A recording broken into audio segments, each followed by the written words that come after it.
This was a food forest demonstration of mixed fruit trees, and then there was black locusts in here.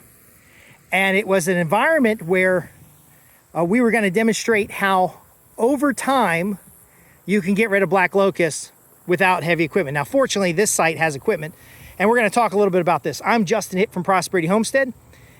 This space needs to be expanded, so these trees have been removed. Some of the fruit trees have been left behind. But ultimately, I'm going to show you why, even if you got a mechanical equipment, or what to expect underground. So these trees got pretty tall. They should have been cut more frequently. And I will admit that was my responsibility and I didn't do anything. And they should have been cut before they went to seed. So you can see the seed pods right here. There's a large number of seeds. And where they would have been cut, see the base here is somewhere around here to pollard the trees and deprive them of nutrients. So all that top growth would get cut off year after year, and it would get cut off in the fall season before it goes to seed.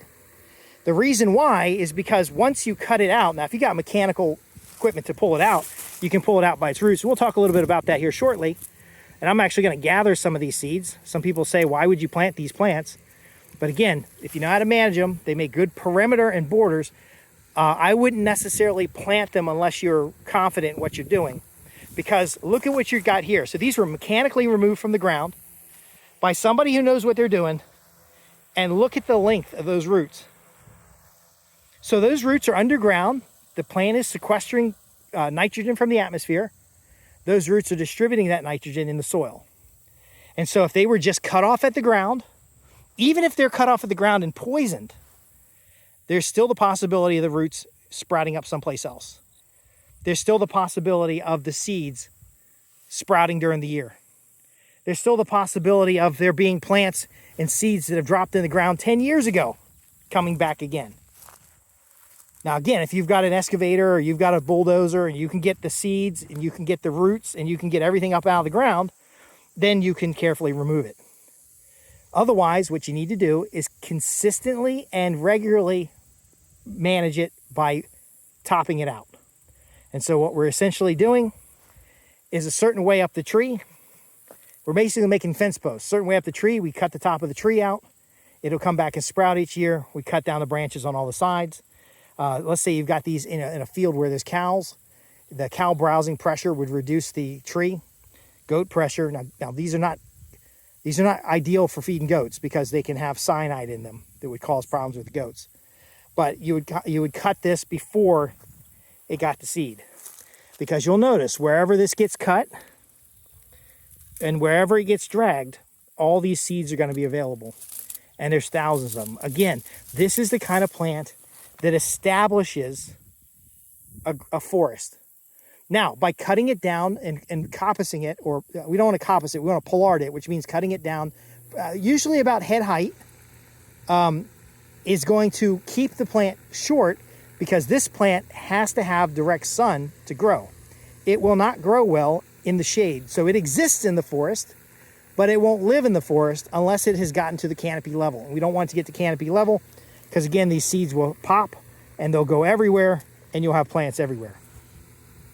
So again, this type of project or demonstration isn't necessarily something you want to keep for a long time unless you're able to get the fruit trees in place. But fruit trees on contour or fruit trees in the orchard are a better solution than having a clump of fruit trees in the middle of a garden where this particular terrace could be extended almost out to the bees.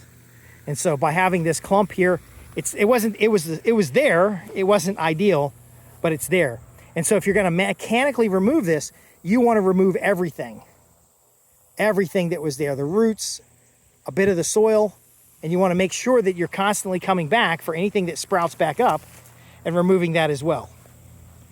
And so if you don't, this will actually create more of the plant itself. What I'm suspecting here, and I'll ask about it, is that this garden area down here is going to get expanded. You see this area, this low grow area here, looks like it's been flail mowed. If this area is excavated out, it's going to make a nice terrace in this particular spot, which gives more growing area in this area. So these trees will be dug up and not needed. Any tree that's going to be kept can be dug up and kept. any tree that's going to go can be properly managed. So I don't recommend mechanical removal. I don't recommend chemical removal, because if you are not working with the tree cycle, it'll still throw down a lot of seeds, and the root system is so vast that there's really no way to kill it all other than starving it of nutrients by forcing the tree into a single trunk, vertical growth. Look at this root right here. Single trunk, vertical growth, thick giant log, and then at the point that it dies on its own. It typically dies on its own. You can notice there's only 2 trunks here. This is actually probably a laying down branch, but it doesn't have a lot of extra roots on it because it's trying to put all that energy into that one trunk that we keep cutting the top off of. And so again, if you have questions about removing black locust, removing bamboo, removing bittersweet, any invasive plant, we can help you with that. But these methods are removing it naturally without chemicals, and actually in a way that produces additional biomass and additional resources for your property. This wood is actually extremely hard, and it makes a great wood for spoons and other things, but it can also make durable fence posts that are resistant to rot. Anyway, it's getting hot. I'm Justin Hitt from Prosperity Homestead. Just wanted to give you some updates here. We're at the Sustainable Homestead Institute. There'll be a link in the description below to their mastermind program, and you can get on there and ask questions and nuances and details that we just don't have the time to cover in a podcast. And I'm at the physical demonstration site where you can get hands-on education as an intern by attending classes. There's also a survival school here and much more. Again, I'm Justin Hitt reporting from the Sustainable Homestead Institute. And if you have questions specifically for me, visit www.prosperityhomestead.org or in the comments below. There'll be links to the homesteading mastermind ran by Scott Vernon. I just noticed I'm looking at a bunch of greens here in that vegetative strip. There's always something exciting to see or find here, and it's well worth your time to look into it more. And that's at the sustainablehomesteadinstitute.com. Thanks for watching.